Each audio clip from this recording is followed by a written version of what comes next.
Yo, what's good, everybody? It's your boy Hayden, and today we got to talk about SmackDown because a lot went down last night. Before I get into this video, I want to let you know, yes, I'm aware that I sound like I swallowed a hive of bees. I am completely sick right now. I don't know what's going on. I don't know what it's attacking right now, but I know I sound off. I sound crazy. If you're not a usual viewer, don't worry. I don't usually sound like this. But with that out of the way, we can go ahead and start talking SmackDown because last night was off the chain. So the show started with John Cena coming out and saying, "Welcome to the season premiere of Friday Night SmackDown." Much to nobody's surprise, he was actually interrupted by the returning tribal chief, Roman Reigns. So that's when Roman approaches John and he's like, "What are you doing in my ring? We've done this before, we can do it again. You're either gonna get out of here or we're gonna make you get out of here." And that's when John Cena says, "Do not worry, I'm not here to challenge you, I'm not here to fight you, I'm actually here to acknowledge you 1,138 days as the WWE Undisputed Universal Champion, and that is the greatest accomplishment of all time." These are words straight from John Cena, the man who people are calling the GOAT, the greatest of all time. These are words from the quote-unquote GOAT, calling Roman Reigns the greatest of all time. But he says, "I'm not here to challenge you. I do know someone who has earned a shot at you, though." And here comes everybody's favorite, LA Knight. The crowd goes absolutely insane. He's so over. The crowd is chanting. They're going crazy. And Roman is literally sitting there looking at him like, "Who are you? Why are you in my ring right now?" So that's when LA Knight introduces himself and he says, "Look, Roman, you've been gone for 2 months and a lot has changed in those 2 months. It is no longer your game. This is LA Knight's game." Roman looks at him. He's like, "Look, man, I've done things you can't even imagine. I've done things in my career that you couldn't even dream of doing. Who do you think you are in my ring right now?" So Jimmy Uso actually blindsides him and tries to attack him, which fails and then leads to a stare down between Roman Reigns and LA Knight. And I understand what a lot of people are thinking. I understand a lot of people are going crazy. Everybody's excited about this. But please, please, for once in your life, be so for real, man. LA Knight is not stepping to Roman Reigns. I don't care how much y'all like him. I don't care how much y'all love him. It doesn't matter, man. We can at least try and entertain the idea of somebody else getting this shot and not LA Knight, because this is absolutely ridiculous to me. Anyways, this goes on to set up the main event of the night, which is LA Knight versus Solo Sikoa, and then we segue into the next segment. Pretty Deadly makes their tag team return as they look to face the Brawling Brutes made up of Butch and Ridge Holland. I'm not gonna lie, I kind of skipped through this match. I was not too excited to see it. I'm low-key a little bit of a Pretty Deadly fan, but I don't understand all of the hype that they've gathered around them.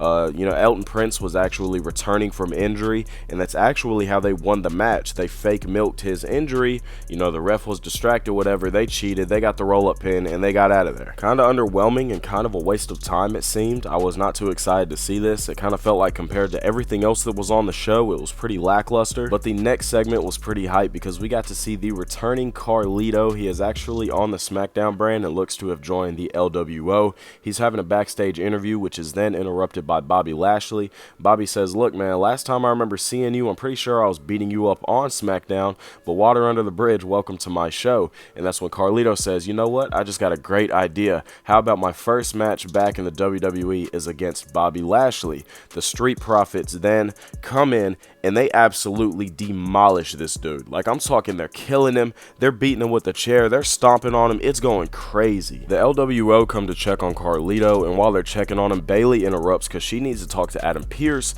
This leads to Zelina, taking some shots from this. She's mad at Bayley. She's like, "Who do you think you are right here, right now? We got much bigger problems than you sitting here whining about Io Sky's championship, blah, blah, this and that." This leads to a match later on in the night between Zelina and Bayley. Segue into a Bloodline backstage segment. Roman Reigns is sitting there talking to Jimmy Uso, and he's like, "What are you even doing right now?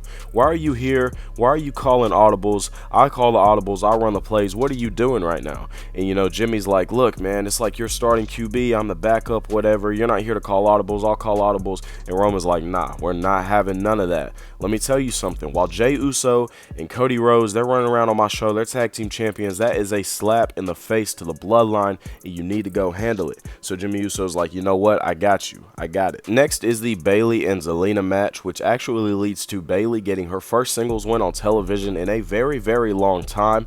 After this, Io Sky jumps in the ring and they're jumping Zelina.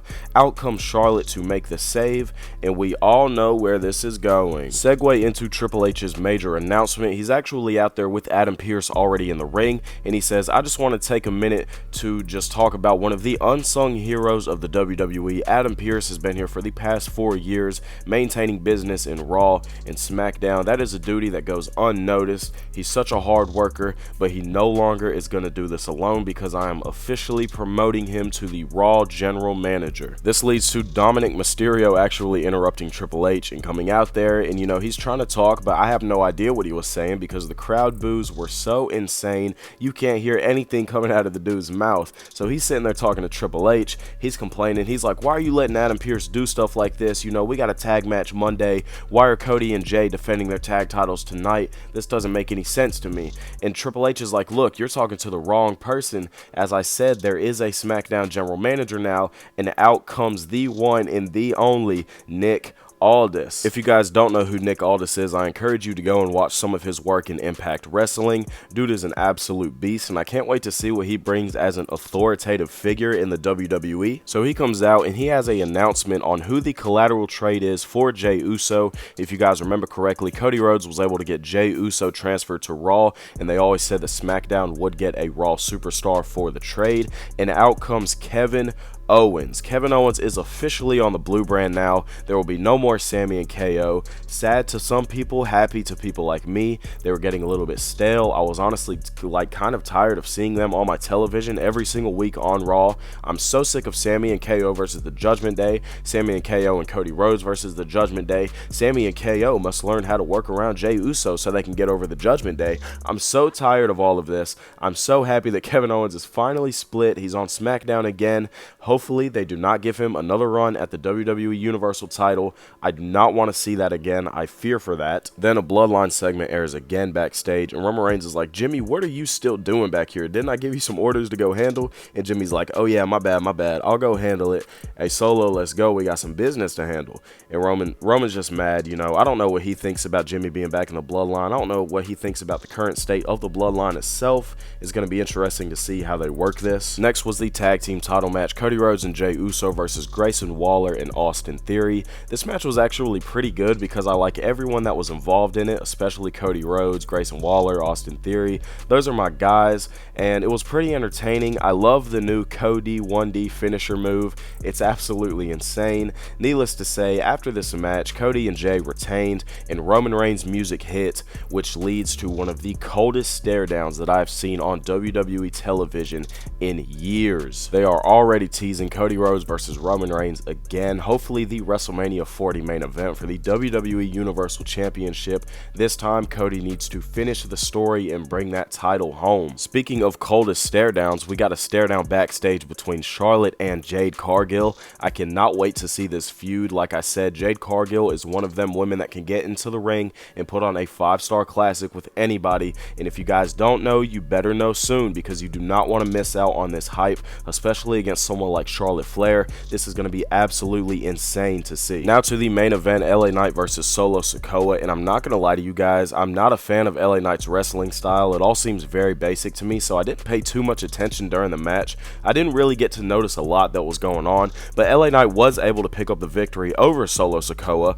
Actual shocker to me, I cannot believe that. And then at the end of the show, Roman Reigns spears LA Knight, attacks him, and the show closes with Roman standing tall. All in all, this was an absolute cannot miss episode of SmackDown. If you guys weren't able to watch it, I suggest you go and catch up on it as soon as possible. Go to WWE's YouTube channel and watch the highlights if you have to. It was a very, very good show. I would rate it at least an 8 out of 10 around all aspects. It was very entertaining. A lot of the stuff, like I said, was just stuff that you need to see if you're a big wrestling fan. It's stuff that you need to see if you want to see storylines progress. Let me know what you guys thought about SmackDown down in the comment section below, and as always, if you enjoyed this video or even SmackDown, then please be sure to leave a like, comment, and subscribe. Check out the other videos on my channel, and I will see you guys in the next one. Peace!